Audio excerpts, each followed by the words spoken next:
There is a storm brewing inside the most powerful government on earth. It did not start with a foreign adversary. It did not begin on a battlefield or in a courtroom. It started with a single appointment, a name placed at the top of one of America's most consequential federal agencies. And the reaction to that appointment has been so fierce, so immediate, and so broad that it has forced even the most loyal corners of Washington to pause and ask a question that cuts to the heart of how this administration operates. Who is really being put in charge? And why? The Department of Homeland Security is not a minor government office. It was created in the aftermath of September 11th, 2001, as America's direct response to the worst terrorist attack on its own soil in modern history. It oversees border security, immigration enforcement, cybersecurity, disaster response, counterterrorism, and the protection of critical national infrastructure. It employs nearly 260,000 people. Its budget runs into the tens of billions of dollars. Its decisions affect the daily lives of hundreds of millions of Americans and millions more around the world who interact with the United States border, immigration system, or digital infrastructure. When someone is placed at the head of that agency, the choice carries enormous weight. It is not symbolic. It is operational. It is consequential in ways that are both immediate and long-lasting. And the choice that has now been made, and the backlash that has followed, tells us something profound, not just about this administration, but about the moment America finds itself in. So let us begin with what happened, and then go much deeper into why it matters. Trump's newly installed DHS leader is facing a wave of criticism so intense and so multidirectional that it has become impossible to dismiss as routine political opposition. The backlash is not coming only from Democrats.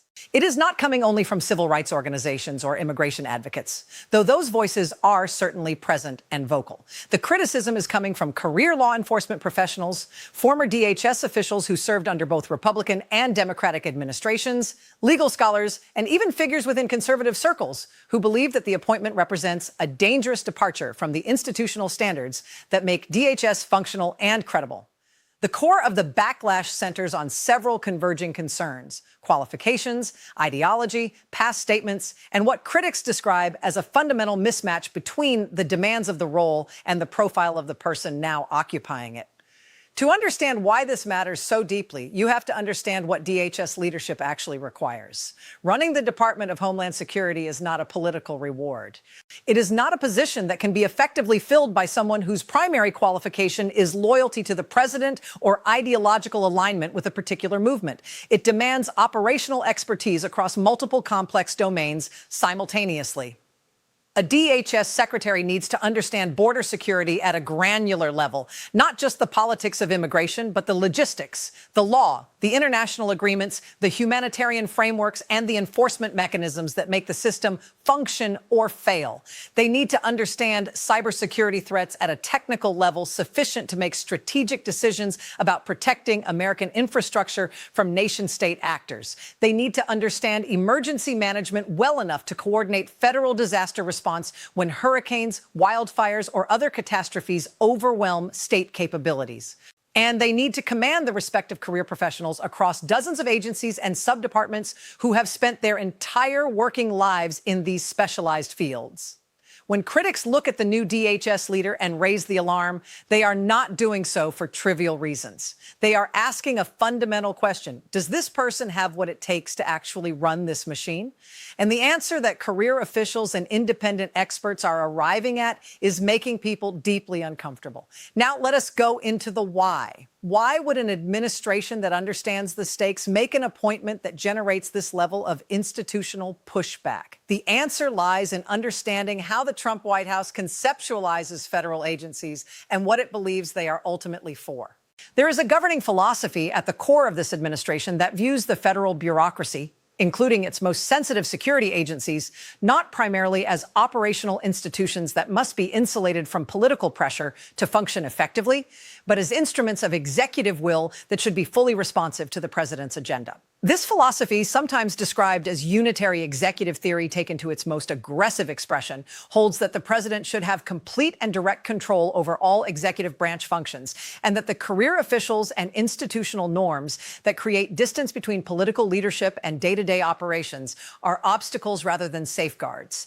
Under this framework, loyalty and ideological alignment are not secondary considerations in an appointment. They are primary ones. The question is not first whether someone can run the agency.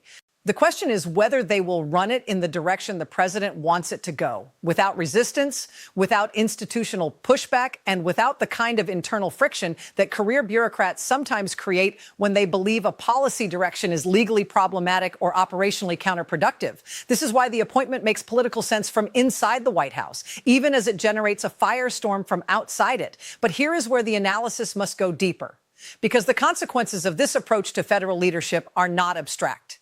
They are very real, and they are already beginning to unfold. When you place someone at the head of a complex operational agency based primarily on ideological alignment rather than institutional competence, several things begin to happen almost immediately.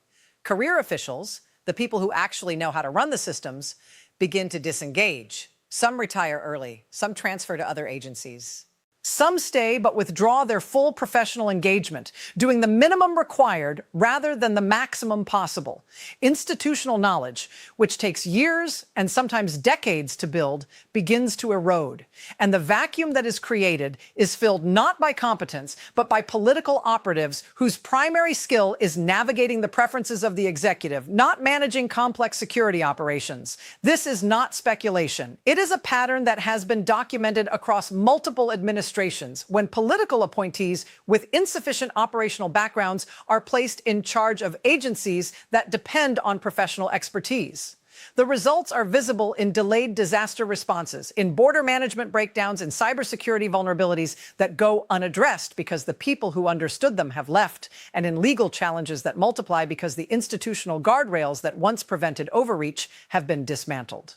The backlash to this particular DHS appointment is, in many ways, a warning signal from the professional community that this pattern is repeating, and this time it is repeating at the top of one of America's most critical security institutions. Let us now talk about who is affected, because this is where the story moves from Washington politics to the lives of real people. At the most immediate level, the people affected are the nearly 250,000 employees of the Department of Homeland Security. These are border agents, cybersecurity analysts, FEMA coordinators, immigration judges, Coast Guard personnel, and countless other professionals who wake up every morning and do difficult, often dangerous work to keep the country safe. Their effectiveness depends on leadership that understands what they do, supports them with resources and clear guidance, and shields the agency from the kind of political turbulence that degrades morale and operational capacity. When that leadership is in question, the effects filter down through the entire organization. Beyond the employees, the people most directly affected are those who interact with the systems DHS manages.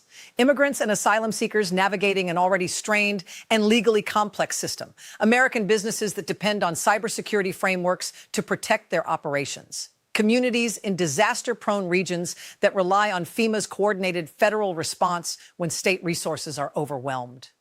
Travelers moving through ports of entry. These are not abstract populations. They are real people whose safety and circumstances are directly shaped by how well or how poorly DHS functions. At the broadest level, the implications extend to America's national security posture as a whole. DHS does not operate in isolation. It coordinates with the FBI, the CIA, the Department of Defense, and with foreign intelligence and law enforcement partners. Its credibility and operational effectiveness matter in those relationships. When allies and partners look at who is running American homeland security and question whether that person has the institutional gravitas and professional depth to be a reliable counterpart, it creates friction in relationships that depend on trust and mutual professional respect. What happens next is where this story reaches its most consequential chapter. The administration will almost certainly not reverse this appointment. Backing down in the face of external criticism is not consistent with how this White House operates. Doubling down, reinforcing the appointment, defending it publicly, and framing the backlash as further evidence of institutional resistance to the president's mandate is the far more likely response. And in the short term, that approach may politically satisfy the base, which views bureaucratic and media opposition as validation that the right moves are being made. But the medium and long-term consequences are harder to manage by political framing alone. Congressional scrutiny will intensify. Oversight committees, even in a Republican-controlled Congress, where direct opposition to the administration is limited, will face pressure from constituents, from veterans groups, from law enforcement associations, and from cybersecurity industry stakeholders to demand accountability and performance metrics from DHS leadership. Legal challenges to specific DHS policy decisions will increase, and courts will look closely at whether those decisions were made with appropriate procedural integrity or whether they reflect the kind of politicized shortcuts that judges across the ideological spectrum have repeatedly rejected. There is also the question of the next major test. DHS agencies get tested, not by political cycles, but by events. Hurricanes do not respect election calendars. Cyber attacks do not pause for political transitions. A mass casualty event at a border crossing, a major infrastructure hack traced to a foreign state actor, a domestic terrorism incident that requires coordinated federal response, any of these scenarios will put the new DHS leadership in a position where competence is not optional, where the gap between political appointment and operational reality either closes rapidly or becomes catastrophically visible. History has provided painful examples of what happens in the latter case. The response to Hurricane Katrina in 2005, widely considered one of the most significant failures of federal emergency management in modern American history, was directly connected to the appointment of an underqualified political figure to lead FEMA, which at that time operated under DHS. The consequences were measured not in political points, but in human lives and in lasting damage to the institutional credibility of federal emergency response. The people raising the alarm about the new DHS leader are raising it precisely because they understand this history. They are not crying wolf. They are identifying a structural risk before it becomes a structural failure. And this brings us to the deeper truth that this story ultimately reveals. America is in the middle of a fundamental argument about what government is for. On one side is a view that says federal agencies should be instruments of executive political will, responsive and compliant, stripped of the bureaucratic inertia that slows down presidential agendas. On the other side is a view that says the most critical agencies of government must maintain a degree of professional independence and institutional integrity that makes them functional regardless of who sits in the Oval Office. This is not a new argument. It has been present in American political life for generations. But it is being tested right now with unusual intensity, in real time, with real consequences for real people. The backlash against Trump's new DHS leader is not just noise. It is a signal. It is the sound of institutional memory colliding with political ambition, and how that collision resolves, whether competence ultimately reasserts itself or whether political loyalty permanently displaces professional expertise at the top of America's homeland security apparatus, will shape not just this administration's legacy, but the safety and security of an entire nation for years to come. The appointment has been made. The backlash has begun. And now the most important question is not who wins the political argument. The most important question is whether America will be safer or more vulnerable because of this choice. And that question, unlike most in Washington, does not have a partisan answer. It has only a real one.